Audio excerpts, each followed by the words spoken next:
सो दशांश को निकालेंगे। दशांश जो आपके कमाई का 10वां हिस्सा है, उसको बोना नहीं कहते, वो इंस्ट्रक्शन है जो प्रभु यीशु मसीह ने मूसा के द्वारा, जब आप पुराना नियम पढ़ते हैं अलग अलग लोगों के द्वारा, परमेश्वर ने इंस्ट्रक्शन दिया था कि पहला जो 10वां अंश है, आपके कमाई का जो पहला अंश है, फर्स्ट पोर्शन, उस पोर्शन में से पहले कुछ भी निकालने से पहले आप घर का रेंट निकाले, आप बच्चों के ट्यूशन फीस निकालें, स्कूल के फीस निकाले, दूध का बिल निकाले, अलग अलग खर्चों का बिल निकाले, सब्जी वालों को देने का बिल निकाले। हर चीज़ करने से पहले हम परमेश्वर को अपना बेस्ट देते हैं, क्योंकि परमेश्वर ने, पिता परमेश्वर ने अपना बेस्ट यीशु मसीह आपके और मेरे लिए उस क्रूस में कुर्बान किया।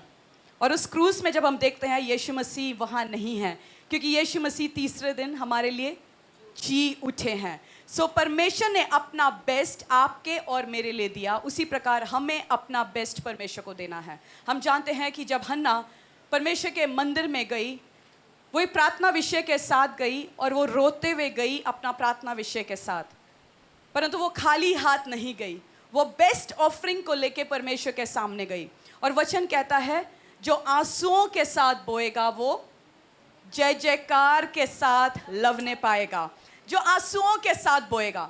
सो मैंने बोला दशांश बोना नहीं है, दशांश इंस्ट्रक्शन है, वो एक कमांड है, वो एक आज्ञा है जो प्रभु ने हमें दिया है। अगर आप यीशु मसीह को अपने उद्धारकर्ता परमेश्वर के रूप में स्वीकार कर चुके हो, तो दशांश जो है वो एक इंस्ट्रक्शन है, वो आज्ञा है जो हमें पालन करना है। अगर आपको उद्धार चाहिए तो यीशु मसीह चाहिए, परंतु अगर आपको फाइनेंशियल ब्लेसिंग चाहिए जो यीशु मसीह की ओर से आता है, तो आपको यीशु मसीह के जो फाइनेंशियल प्रिंसिपल्स है वो है दशांश को देना।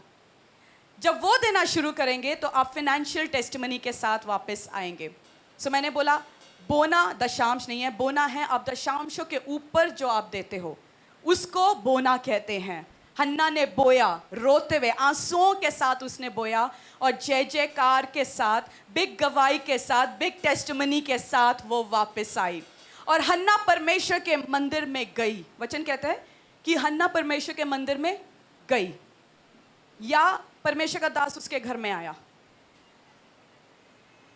मत्ती 11 के 28 में लिखा है, हे सब परिश्रम करने वालों और बोझ से दबे हुए लोगों, हे सब परिश्रम करने वालों। हम सब परिश्रम करते हैं सुबह से लेकर शाम तक, जॉब में, बिजनेस में, घर में, बच्चों को पढ़ाने में, सुबह 5 बजे उठ के तैयार करके बच्चों का टिफ़िन पैक करना, उनको स्कूल भेजना, उसके बाद वापस लेके आना, उनको अनड्रेस कराना, नए कपड़े पहनाना, फिर खाना खिलाना। लेडीज़ करती हैं।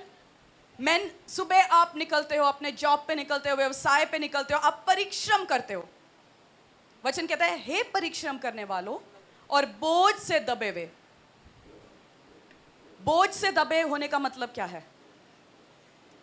आप शरीर में बोझ से दबे हुए हो, आप बीमार हो, फाइनेंशियल स्ट्रगल के साथ आप जा रहे हो, बीमारी के साथ जा रहे हो, आप कर्जों के साथ जा रहे हो, आपके जीवन में प्रॉब्लम है, बोझ है आपके जीवन में।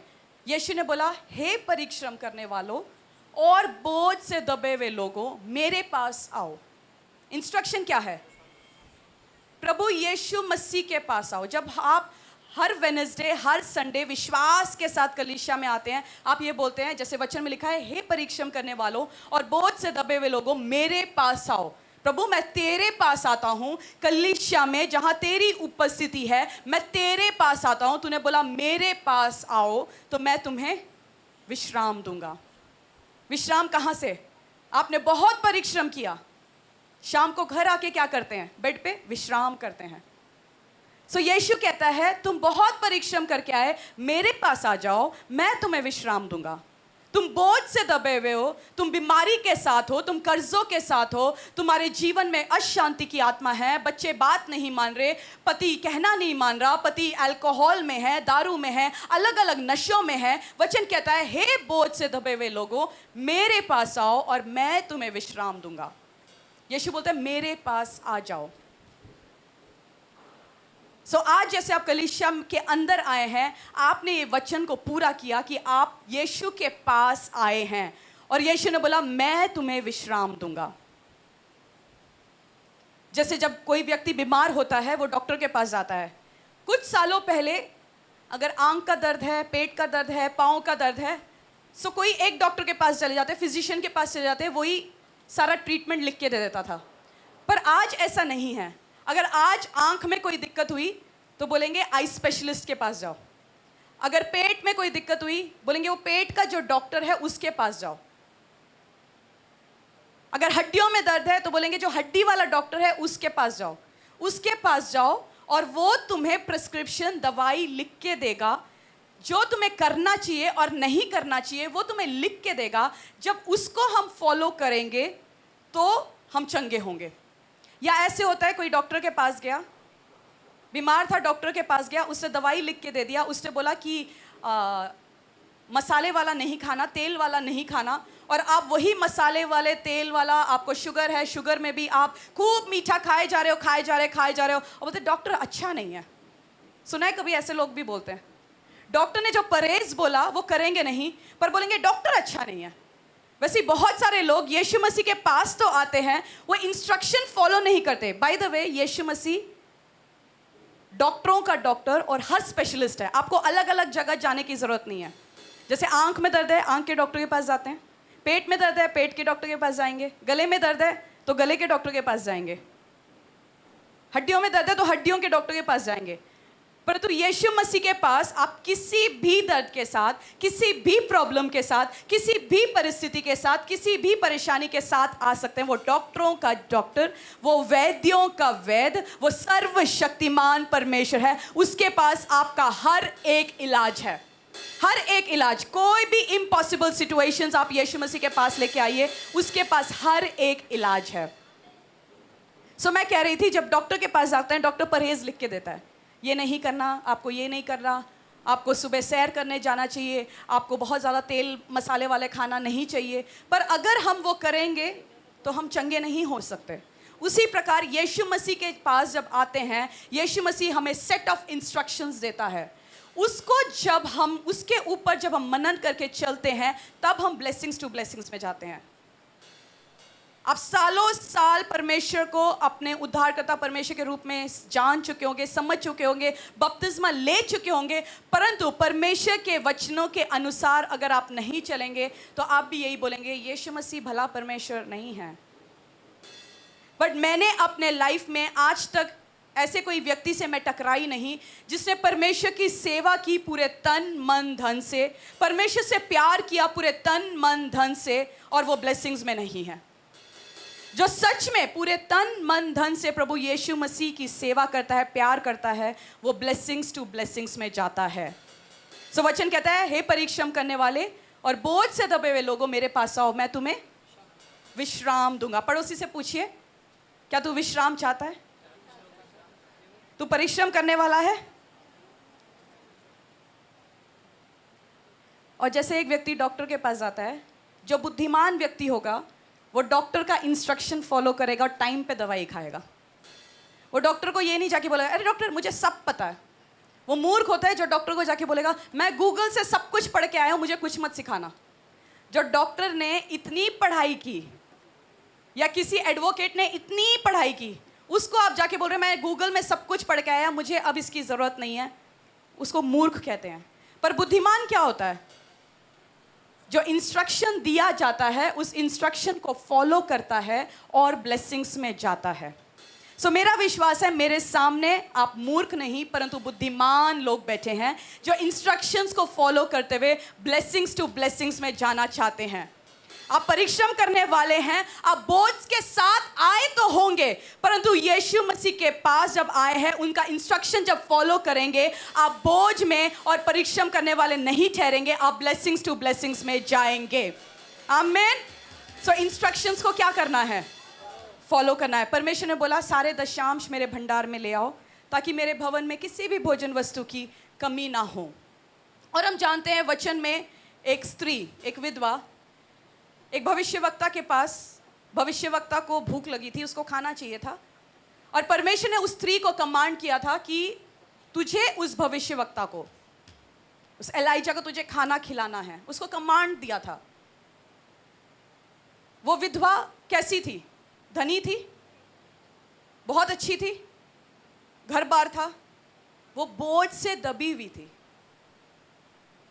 वो लकड़ियां बिन रही थी। उसने बोला मैं कुछ लकड़ियों को बिन रही हूँ, इन लकड़ियों को बिन के मेरे पास जो थोड़ा सा मैदा और थोड़ा सा तेल है उसमें से मैं खाना बनाऊंगी, खुद खाऊंगी, बच्चे को खिलाऊंगी और मैं मर जाऊंगी। सो इमोशनल स्ट्रेस था, फिजिकल स्ट्रेस था, फाइनेंशियल स्ट्रेस था। वो बोझ से दबी हुई थी। और भविष्यवक्ता ने क्या बोला? तू पहले जा, मेरे लिए खाना बना के ले आ, फिर देखना तेरे घर में एबंडेंस होगा।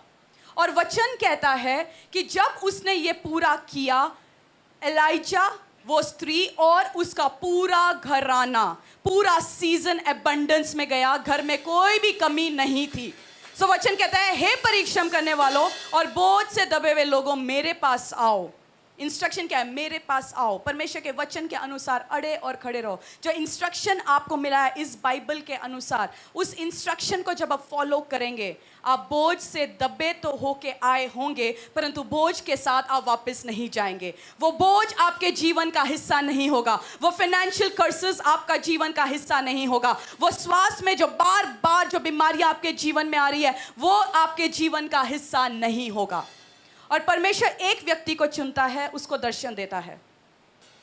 परमेश्वर ने विधवा को चुना ताकि एलाइजा को खाना खिला सके। दर्शन किसको दिया था? दर्शन किसको दिया था? एलाइजा को। और विधवा को क्या किया? उसके दर्शन के साथ जोड़ दिया। सो परमेश्वर बोझ से दबे हुए लोगों को और परिश्रम करने वालों को उस व्यक्ति के साथ जोड़ता है जिसके पास दर्शन है। और उस दर्शन के साथ जब आप जुड़ जाते हैं, सो आप भी सारपत की विधवा की तरह एबंडेंस टू एबंडेंस में जाएंगे। बोझ के साथ आप आए होंगे, बोझ के साथ आप आए होंगे, कर्जों के साथ आप आए होंगे, बीमारियों के साथ आप आए होंगे, ट्रबल्स के साथ आप आए होंगे, परंतु जब आप विजन के साथ अटैच हो जाते हैं, शरीर के साथ, फिनेंसेस के साथ, टैलेंट्स के साथ, जब आप उस विजन के साथ अटैच हो जाते हैं, आप बोझ में नहीं रहते, आप ब्लेसिंग्स टू ब्लेसिंग्स में आप जाते हैं। और जब भी परमेश्वर आपको ब्लेस करना चाहता है, परमेश्वर आपके लिए एक अगुवा देता है। आप जानते हैं ये बात? एक वचन खोलेंगे हम, यिर्मयाह 3:15।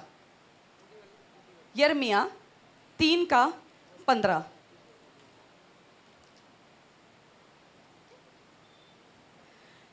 मैं तुम्हें अपने मन के अनुकूल चरवाहे दूंगा। परमेश्वर क्या कहता है? मैं तुम्हें अपने मन, आपके और मेरे मन के अनुसार नहीं। वचन परमेश्वर बोलता है, मैं अपने मन के अनुसार तुम्हें चरवाहा दूंगा। सो परमेश्वर जब आपको एक कलीसिया के साथ जोड़ता है, एक मैन ऑफ गॉड के साथ जोड़ता है, उस विजन के साथ जब परमेश्वर आपको जोड़ता है, वो आपकी इच्छा नहीं होती, वो परमेश्वर की इच्छा होती है कि आप इस मैन ऑफ गॉड के साथ, आप उस ग्रेस के साथ जुड़ जाए। और क्यों परमेश्वर जोड़ता है? आगे पढ़ेंगे। जो ज्ञान और बुद्धि में तुम्हें चराएगा। हे बोझ से दबे हुए लोगों, मेरे पास आओ, मैं तुम्हें विश्राम दूंगा। बोझ, आप मेंटल स्ट्रेस के साथ आए, परंतु आप चर्च में जब आएंगे, आप बुद्धि और ज्ञान की बातें सुनेंगे और आप ब्लेसिंग्स टू ब्लेसिंग्स में जाएंगे, आप विजडम के साथ वापस जाएंगे। आप बोझ के साथ आए हैं, परंतु जब वचन में जो चरवाहा परमेश्वर ने आपके लिए नियुक्त किया, वो चरवाहा आपको सिखाएगा, वो बुद्धि और ज्ञान की बातें आपको समझाएगा, ताकि आप बोझ में दबे नहीं रहो। आप विजडम प्राप्त करो और विजडम प्राप्त करके आप ब्लेसिंग्स में जाओ। आगे लिखा है, उन दिनों में जब तुम इस देश में बढ़ो। इसका मतलब आप गरीबी के साथ, कर्जों के साथ आए। वचन कहता है, जब तुम इस देश में, वो देश जो मैंने तुम्हारे लिए रखा, फरीदाबाद जो मैंने तुम्हारे लिए रखा, फरीदाबाद में बल्लभगढ़ जो मैंने तुम्हारे लिए रखा, दिल्ली जो मैंने तुम्हारे लिए रखा, पलवल जो मैंने तुम्हारे लिए रखा, जहां पे तुम रहते हो, और तुम्हारे ऊपर मैंने एक कलीसिया, temple of the most high God church रखा है, उसके साथ मैन ऑफ गॉड जो पास्टर हरीश को तुम्हारे साथ रखा है, उस विजन के साथ जो तुम अड़े और खड़े रहोगे, और उस विजन के साथ अटैच होगे, जब तुम ब्लेस हो जाओगे, जब तुम अपने देश में बढ़ोगे, तो क्या करना है? और फूलो और फलो, तब लोग फिर ऐसा ना कहें, यहोवा की वाचा का संदूक, यहोवा की यह भी वाणी है, उसका विचार भी उनके मन में ना आएगा, न लोग उसके ना रहने से चिंता करेंगे और ना उसकी मरम्मत होगी। वचन कहता है, जब तुम फूलोगे, फलोगे, इंक्रीज होगे, ब्लेसिंग्स टू ब्लेसिंग में जाओगे, तब याद रखना, मैं तुम्हें लेके आया। तुम भूलना मत, यहोवा के भवन की ओर अपने नजरों को हटाना मत। अपनी नजरों को परमेश्वर के भवन के ऊपर लगाए रखना, उसके मरम्मत के ऊपर लगाए रखना, मेंटेनेंस के ऊपर लगाए रखना, उसके घर में कोई भोजन वस्तु की कमी ना हो, उसके ऊपर तुम्हारी नजर लगी रहनी चाहिए। इसका मतलब कलीसिया कौन चुनता है? आपके लिए कलीसिया कौन चुनता है? परमेश्वर यहोवा। आप जैसे आज यहाँ कलीसिया के अंदर आए हैं, temple of the most high God church के अंदर आए हैं, किसी ने आपको इनवाइट किया होगा, इवेंजलिज्म ट्रैक्स के द्वारा आए होंगे, किसी मित्र ने, किसी भाई बंधु ने आपको बुलाया होगा, आप बीमारी के साथ आए होंगे, आप कर्जों के साथ आए होंगे, आप किसी भी प्रॉब्लम के साथ आए होंगे, आपको परमेश्वर डिवाइन रीति से यहाँ लेके आया। जैसे आज हमने एक टेस्टिमनी को सुना, इस बहन का टेस्टिमनी जो था, डिवाइन रीति से परमेश्वर ने उनको कनेक्ट किया। और कनेक्ट क्यों किया? ताकि वो प्रॉब्लम में रहे, कि वो कर्जों में रहे, वो बीमारियों में रहे? नहीं, उनको परमेश्वर ब्लेसिंग्स में लेके जाना चाहता है। इसीलिए परमेश्वर आपको एक कलीसिया के साथ, एक मैन ऑफ गॉड के साथ अटैच करना चाहता है। और परमेश्वर इसीलिए अटैच करता है ताकि पूरे तन मन धन से आप उस दास के विजन और मिशन के साथ जुड़ जाओ। एक और वचन हम पढ़ेंगे, पहला सैमुएल 2, पहला सैमुएल 22, पहला सैमुएल 22:1। हम सब दाऊद के बारे में जानते हैं। दाऊद कौन था? एक चरवाहा जिसको परमेश्वर ने एक राजा के रूप में चुना। और वही राजा एक टाइम भाग रहा था। क्यों? सॉल और उसकी सेना उसको मारने के लिए उसके पीछे आ रहे थे। तो उस टाइम दाऊद के साथ क्या हुआ? पहला शमूएल 22:1। दाऊद वहां से चला गया और बचकर अदुल्लाम की गुफा में पहुंच गया। यह सुनकर उसके भाई वरन उसके पिता का समस्त घराना वहां उसके पास गया, और जितने संकट में पड़े थे और जितने श्रेणी थे और जितने उदास थे वह सब उसके पास इकट्ठा हुए। एक बार पड़ोसी को देख के बोलिए, जितने संकट में पड़े थे, जितने श्रेणी थे और जितने उदास थे वे सब उसके पास पहुंच गए। किसके पास पहुंचे? दाऊद। परमेश्वर ने किसको चुना था? दाऊद को। और विजन किसको दिया था? दाऊद को। और लोगों को किसके साथ अटैच किया? दाऊद को। जो लोग दाऊद के साथ अटैच थे वो कैसे थे? धनी, मजबूत, बलवान? नहीं, वचन कहते हैं वो श्रेणी, थके हुए थे, कमजोर थे, वो फाइनेंशियल ट्रबल्स में थे। उन लोगों को परमेश्वर ने दाऊद के साथ जोड़ा। किसके विजन को अचीव करने के लिए? दाऊद के विजन को अचीव करने के लिए परमेश्वर ने उनको जोड़ लिया। आगे लिखा है, और वह उनका प्रधान हुआ और कोई 400 पुरुष उसके साथ हो गए। कितने लोग? 400 पुरुष दाऊद के साथ, जो थके हुए थे, जो बीमार थे, जो कर्जों में थे, प्रॉब्लम्स में थे, परिस्थितियां उनके अगेंस्ट थी, उन लोगों को परमेश्वर ने चुन लिया ताकि दाऊद, जिसके पास विजन था, मिशन था, वो बड़े बड़े कार्यों को करना चाहता था परमेश्वर के लिए, उसके साथ जोड़ दिया। थके हुए लोग। अब ये थके हुए लोगों के साथ हुआ क्या? दूसरा शमूएल में चलेंगे हम। दूसरा शमूएल 23। मैंने क्या बोला? हे परिश्रम करने वाले और बोझ से दबे हुए लोगों, यीशु के पास आओ तो वो क्या करेगा? बोझ से दबे हुए लोगों, यीशु के पास आओ, वो विश्राम देगा।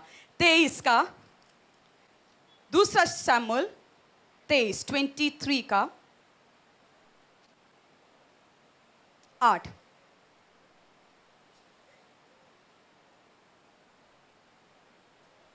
सेकेंड शमूएल 23 का 8। दाऊद के शूरवीरों के नाम ये हैं। क्या लिखा है? दाऊद के शूरवीर। पहले कौन था ये? पहले लोगों का नाम क्या था? श्रेणी, थके हुए, निराश लोग। अभी बाइबल क्या बताती है? शूरवीर। ये शूरवीर कैसे हुए? अब वो दाऊद के साथ जुड़ गए, दाऊद के विजन और मिशन के साथ जुड़ गए। जो थके हुए थे, निराश थे, श्रेणी थे, वो फाइनेंशियल कर्जों में थे, उनको परमेश्वर ने चुना, दाऊद के साथ खड़ा किया और दाऊद के साथ शूरवीरों की एक टीम बना दी। सो मैंने बोला, आप बोझ के साथ आए होंगे, फाइनेंशियल कर्जों के साथ आए होंगे, ट्रबल के साथ आए होंगे, परंतु जिस मैन ऑफ गॉड का परमेश्वर ने आपके लिए जो मैन ऑफ गॉड चुना है, उसके विजन के साथ आप जुड़ जाएंगे तो आप शूरवीर कहलाओगे। अपने पड़ोसी को देखे बोलिए, तू कमजोर, थका हुआ नहीं, परंतु जब तू परमेश्वर के दास के विजन और मिशन के साथ जुड़ जाएगा तू शूरवीर कहलाया जाएगा। दाऊद के शूरवीरों के नाम ये हैं, अर्थात तेकमोनी योशबत जो सरदारों के मुख्य था, वह एस्नी अधिनोमो भी कहलाता था, जिसने एक ही समय में 800 पुरुष मार डाले। वो थका हुआ व्यक्ति एक ही समय में कितने लोगों को मार रहा है?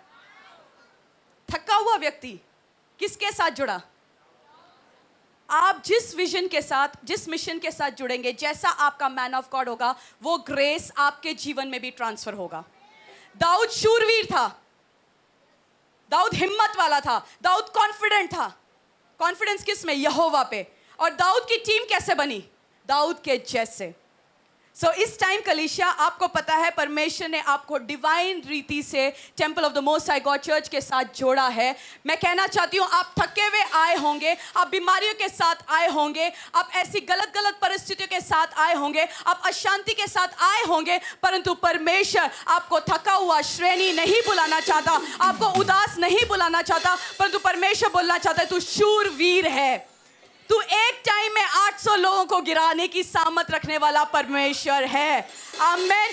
जब हम परमेश्वर के उस विजन और मिशन के साथ जुड़ जाएंगे, जिस प्रकार सारपत की विधवा एलाइजा के विजन और मिशन के साथ जुड़ गई और उसके जीवन में अबंडेंस था। एक और वचन पढ़ेंगे और उसके बाद हम बोने के लिए तैयार हो जाएंगे। अपने दशांश को निकालेंगे हाथों में। यशाया 40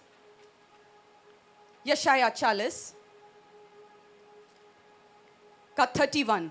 परंतु जो यहोवा की बाट जोता रहता है वह नया बल प्राप्त करता जाएगा।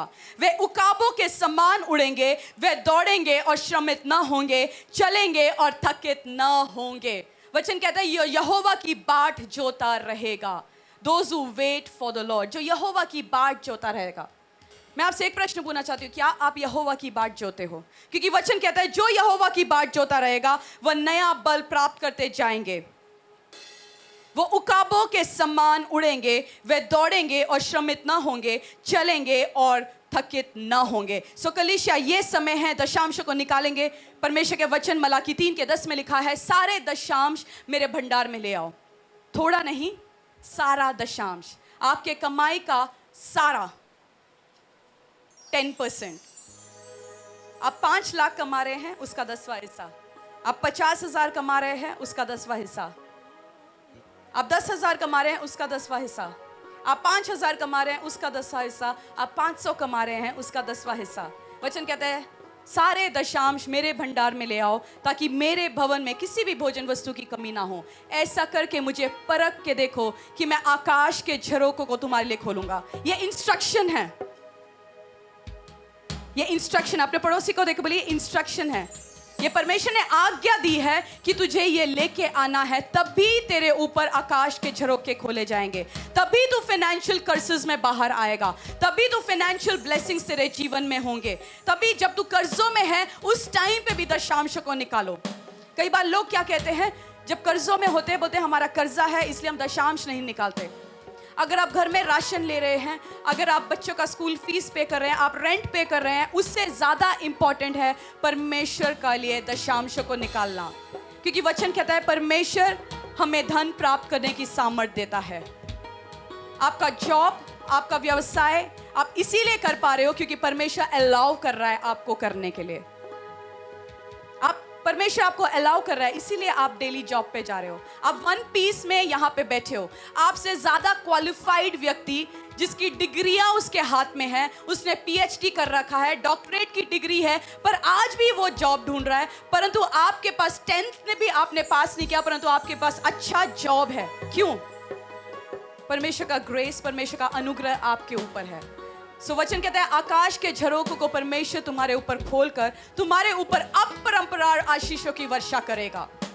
वो दशांशों के साथ परमेश्वर ने प्रॉमिस को अटैच किया कि जब हम दशांशों में विश्वास योग्य होते हैं, परमेश्वर हमारे लिए आकाश के झरोखों को खोलेगा और हमारे ऊपर अपरंपरार आशीषों की वर्षा करेगा। और हमारे जो ब्लेसिंग्स हैं, हमारी टेस्टिमनीज हैं, हमारे फल कभी भी कच्चे नहीं गिरेंगे, हमारे जॉब सेफ रहेंगे, हमारा जो फाइनेंस है वो सेफ रहेगा, हमारे फल, हमारी टेस्टिमनीज, हमारे बच्चे, हमारा जो करियर है वो कभी भी कच्चा नहीं गिरेगा। जैसे आपने पेड़ लगाया, आपने एक पौधा लगाया, वो पौधा उसमें आम आने से पहले आम नीचे गिर गया, वो क्या हुआ? फल कच्चा गिर गया, पकने से पहले वो कच्चा गिर गया। प्रमोशन आने से पहले आपका प्रमोशन कोई और छीन गया। इंसेंटिव आने से पहले आपका इंसेंटिव रोक दिया गया। क्यों? क्योंकि आपने इंस्ट्रक्शन को तोड़ा। सारे दशांश मेरे भंडार में ले आओ। सो कलीसिया दशांश को निकालेंगे और जीसस किचन के लिए जो आप लेके आए हैं, जैसे आपने वीडियो में देखा, जीसस किचन जो कलीसिया के और से डेली लोगों को 250 से 300 लोगों को 2 यूनिट से, जीसस किचन यूनिट 1 और यूनिट 2, 2 यूनिट से डेली लोगों के लिए खाना, राशन, कपड़े जाते हैं। विजन के साथ अटैच होना जरूरी है, तब आप ब्लेसिंग्स में जाएंगे। विजन के साथ, दाऊद के साथ विजन के साथ अटैच हुए लोग, वो श्रेणी थे, थके हुए थे, कमजोर थे, परंतु दाऊद के विजन के साथ जब अटैच हो गए वो शूरवीर सूरमा बन गए। सो जब विजन के साथ आप अटैच होंगे, जीसस किचन जो परमेश्वर के दास के को जो परमेश्वर ने जो विजन दिया, फादर टू फादरलेस, जो हर महीने 20 से अधिक विधवाओं और अनाथों के लिए खाना जाता है, ड्राई राशन जाता है, उसके साथ कपड़े जाते हैं। और हम चाहते हैं आगे आने वाले टाइम में स्कूल फीस दिया जाए, अलग अलग रीति से उनको सपोर्ट किया जाए। वो सपोर्ट तभी हो सकता है जब वो थके हुए लोग, जो बीमार लोग हैं, आज कमजोर है, परंतु विजन और मिशन के साथ वो जुड़ जाएंगे। आप ब्लेस होंगे क्योंकि परमेश्वर के जो विजन जो परमेश्वर के दास को दिया हुआ है, जब वो विजन अकम्प्लिश होगा वो साथ में आपको ब्लेस करेगा। परमेश्वर ने अगवा इसीलिए दिया, आप उसके साथ अटैच हो और परमेश्वर आपको ब्लेस करता है। जिस प्रकार सारपत की विधवा को परमेश्वर ने ब्लेस किया ताकि वो एलिया के लिए ब्लेसिंग का कारण बने। आपको घर, धन, दौलत बनाने के लिए नहीं। वचन कहता है पहले तुम मेरे राज्य के खोजी कर तो ये सारी वस्तुएं मैं तुझे दे दूंगा। सो आइए खड़े हो जाएंगे अपने पैरों में। और आप जानते हैं जनरेटर के लिए, जैसे अगर आपने जनरेटर के लिए एनवलप्स नहीं लिया, जनरेटर के एनवलप्स रेडी हैं, आपको एनवलप चाहिए, आपने अभी तक जनरेटर के लिए बोया नहीं। हन्ना ने आंसुओं के साथ बोया, आप जनरेटर के लिए आंसुओं के साथ बोइए। मैं बोलती हूँ अगर आपको अपना सेविंग्स खत्म करके भी बोना है तो आप जय जयकार के साथ लवने पाएंगे। आप सेविंग्स को खत्म करके, आप पीएफ के पैसे के निकाल के, आप गोल्ड ऑर्नामेंट्स को उतार के, अपने ज्वेलरीज को उतार के आप जनरेटर के लिए बोएंगे। मैं कहती हूँ आप जय जयकार के साथ आएंगे। मैं विश्वास के साथ इसीलिए कहती हूँ क्योंकि मैं परख चुकी हूँ, मैं कर चुकी हूँ, इसलिए विश्वास के साथ मैं कह सकती हूँ जो आप बोएंगे परमेश्वर किसी का भी कर्जदार नहीं है, वो ब्लेस करेगा। वो आपको थका हुआ, कमजोर, फाइनेंशियल ट्रबल्स में नहीं रखेगा। वो आपको शूरवीर बनाना चाहता है, वो शूरवीर सूरमा आपको बनाना चाहता है। सो जनरेटर के लिए अगर आपको एनवलप से अपने हाथों को ऊंचा उठाएंगे, जनरेटर के लिए, स्पेशल सीड के लिए, और अपने प्रार्थना विषयों को भी आप इसमें लिख सकते हैं। आप पीछे लिखिए या आप एक पेपर में लिख के इसमें डाल सकते हैं, क्योंकि ये एनवलप और आपका प्रार्थना विषय परमेश्वर के दास के कमरे में 24 घंटे रहता है। इसके ऊपर एनॉइंटिंग ऑयल के साथ प्रार्थना की जाती है। और हमने बहुत सारे टेस्टिमनीज को सुने जिन्होंने बोया और बड़े बड़े ब्लेसिंग्स को, बड़े बड़े फसल को अपने जीवन में काटा है।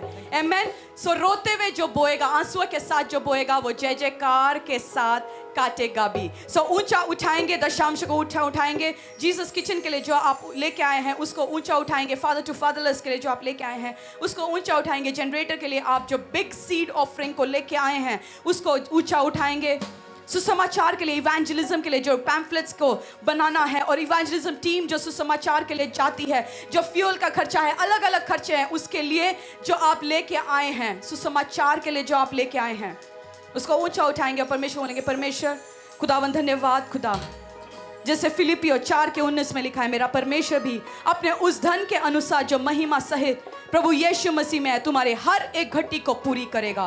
परमेश्वर जैसे हन्ना ने आंसुओं के साथ बोया, परंतु खुदावन जय जयकार के साथ, वो टेस्टिमनी के साथ वो वापस आई। परमेश्वर मैं प्रार्थना करती खुदावन जो आज आंसुओं के साथ बोता है, जो आंसुओं के साथ जनरेटर के लिए बोता है, जो आंसुओं के साथ सुसमाचार के लिए बोता है, जो आंसुओं के साथ जीसस किचन और फादर टू फादरलेस के लिए बोता है, परमेश्वर वो जय जयकार के साथ, टेस्टिमनी के साथ वापस आएगा परमेश्वर।